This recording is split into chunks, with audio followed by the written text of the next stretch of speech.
नमस्कार बंधुरा जेदिन आपनादेर बेशी किछु रान्ना करते इच्छे करबे ना सेई दिन किन्तु अवश्यई अनायासे এই ওয়ান পট চিকেন বিরিয়ানি রান্না করে নিতে পারেন। তো একদম সহজভাবে বিরিয়ানি রান্না করার জন্য সবার আগে নিয়ে নিতে হবে এক বাটি বাসমতি চাল। এখন এই চালের মধ্যে জল দিয়ে এই চালগুলো খুব ভালো করে 2 থেকে 3 বার ধুয়ে নিতে হবে। দেখুন চাল কিন্তু খুব ভালো করে ধুয়ে নিয়েছি। এখন এই চালের মধ্যে জল দিয়ে 10 থেকে 15 মিনিটের জন্য ভিজিয়ে রেখে দেব। এখন একটা কড়াইতে দিয়ে দিচ্ছি সাদা তেল। এখন এই তেলের মধ্যে দুটো পেঁয়াজ কুচি দিয়ে লাল করে একটু ভেজে নেব। দেখুন পেঁয়াজগুলো কিন্তু লাল করে ভাজা হয়ে গেছে। এখন এই পেঁয়াজ বেরেস্তাগুলো আমি তেল থেকে খুব ভালো করে তেল ঝরিয়ে তুলে নেব। পেঁয়াজগুলো তুলে নেবার পর ওই তেলের মধ্যে দিয়ে দিচ্ছি হাফ চামচ ঘি। তারপর ফোড়নের জন্য দিয়ে দিচ্ছি দারচিনি, সাদা এলাচ, তেজপাতা, লবঙ্গ আর একটু গোটা জিরা। এবারে তেলের সঙ্গে এই ফোড়নগুলো একটু খুব ভালো করে ভেজে নিতে হবে। যখন দেখবেন এই ফোড়ন থেকে খুব সুন্দর একটা মিষ্টি গন্ধ বেরোচ্ছে তখন এর মধ্যে দিতে হবে 3-4টে পেঁয়াজ কুচি আর সাথে দিতে হবে একটুখানি নুন। এবারে এই তেলের সঙ্গে পেঁয়াজগুলো খুব ভালো করে লাল করে ভেজে নিতে হবে।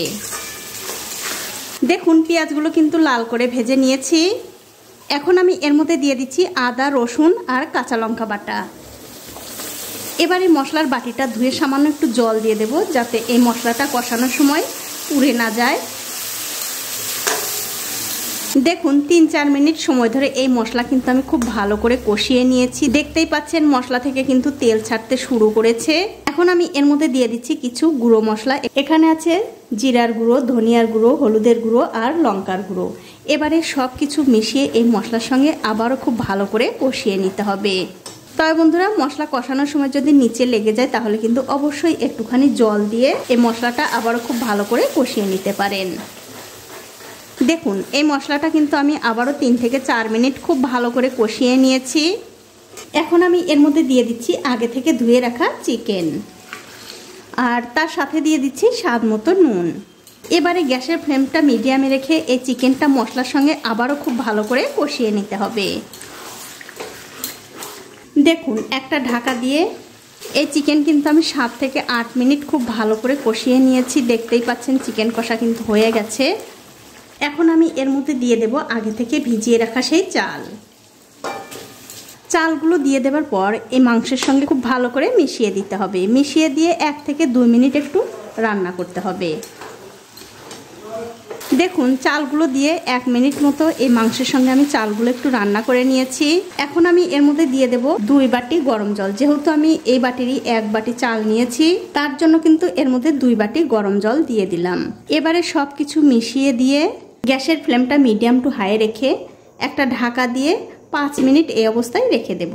তো 5 মিনিট পর আমি উপর থেকে ঢাকাটা তুলে নিচ্ছি। তুলে নিয়ে এই বিরিয়ানিটা আমি আবার একটু হালকা হাতে নাড়াচাড়া করে দেব। আর অবশ্যই কিন্তু যখন এই বিরিয়ানিটা নাড়াচাড়া করবেন একটু হালকা হাতে নাড়াচাড়া করবেন, তাছাড়া কিন্তু এই ভাতগুলো ভেঙে যাবে। দেখুন খুবই হালকা হাতে কিন্তু আমি এই বিরিয়ানিটা উল্টে পাল্টে খুব ভালো করে নাড়াচাড়া করে দিলাম।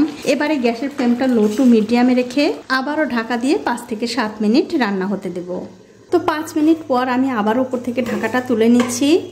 তুলে নিয়ে এর উপর দিয়ে দেব আগে থেকে ভেজে রাখা সেই পেঁয়াজ, বিরিয়ানি মশলা, কেওড়া জল, গোলাপ জল। এবারে খুবই হালকা হাতে সব কিছু খুব ভালো করে মিশিয়ে দিতে হবে। আর বন্ধুরা এই যে আমি মাঝে 5 মিনিট রান্না করেছি আমি কিন্তু মাঝে মধ্যে 2-1 বার ঢাকনা খুলে খুলে এই বিরিয়ানিটা নাড়াচাড়া করে দিয়েছি, তাছাড়া কিন্তু নিচে লেগে যেতে পারে।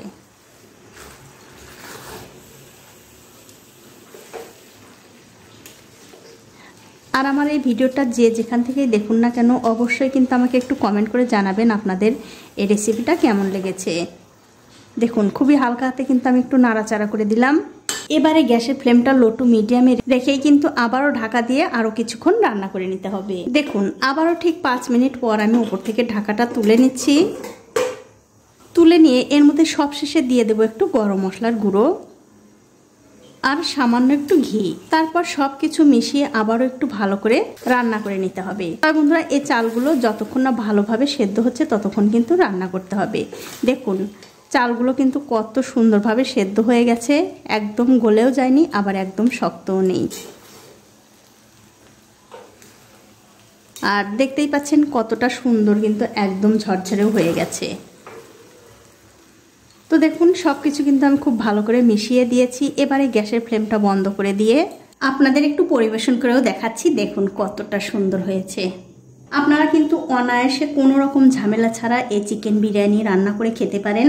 তো বন্ধুরা, আমার আজকের এই সহজ রেসিপিটা আপনাদের কেমন লেগেছে? যদি ভালো লেগেই থাকে অবশ্যই একটা লাইক, কমেন্ট আর শেয়ার করতে ভুলবেন না।